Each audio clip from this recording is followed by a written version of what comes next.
అరకిలో బెల్లం అంటే చూసుకుని వేసుకోవాలండి. బెల్లాన్ని పాలకి అరకిలో బెల్లం.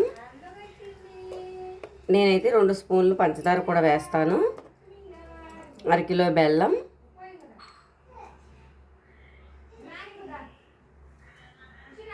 మిరియాల పౌడర్ అండి 2 స్పూన్లు మిరియాల పౌడర్ వేసుకోవాలి. కొంచెం ఇలాచీ పౌడరు, 2 స్పూన్లు పంచదార.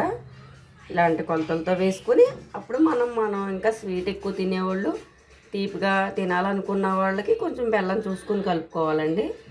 ఈ విధంగా కలుపుతున్నాను.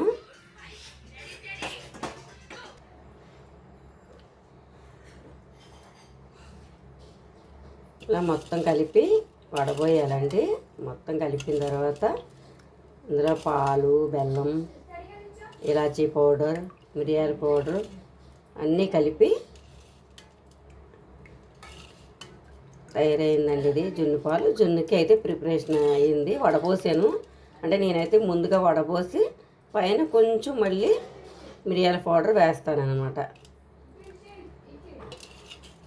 కొంతమంది మిరియాలు వడపోయకుండా అలా పైన మిరియాలు కొంచెం అలా ఉంటే బాగుంటుందని ఉంచేస్తారు. ఎందుకంటే నేను ఇలా పాలు ఇవన్నీ కలిపిన తర్వాత ఒకసారి వడపోస్తాను. ఎందుకంటే కొంచెం బెల్లంలో కానీ ఏదైనా కొంచెం ఇదిగా ఉంటుంది కదా అని చెప్పి వడపోస్తాను. పైన మళ్ళీ కొంచెం మిరియాల పౌడర్ కలిపితే వేస్తే బాగుంటుంది అన్నమాట. వేసాను. ఈ విధంగా కలపాలి.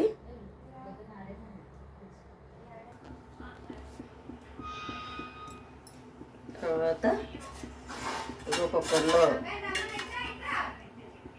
కొద్దిగా నీళ్లు పోసి తర్వాత మనం ముందుగా తయారు చేసుకున్న ఈ జున్ను మిశ్రమాన్ని పెట్టి మూత పెట్టాలి.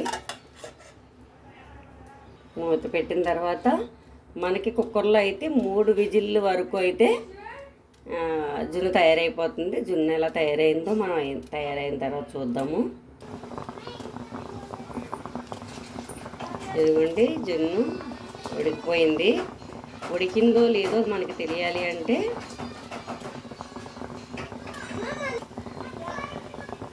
ఇలా పెట్టినప్పుడు మనం స్పూన్లో పెట్టామంటే అంటకుండా ఉందనుకోండి, స్పూన్కి అంటిందో లేదో చూస్తే అంటలేదు కదా, ఇంకా మనకి జున్ను అయితే తయారైపోయింది అన్నమాట.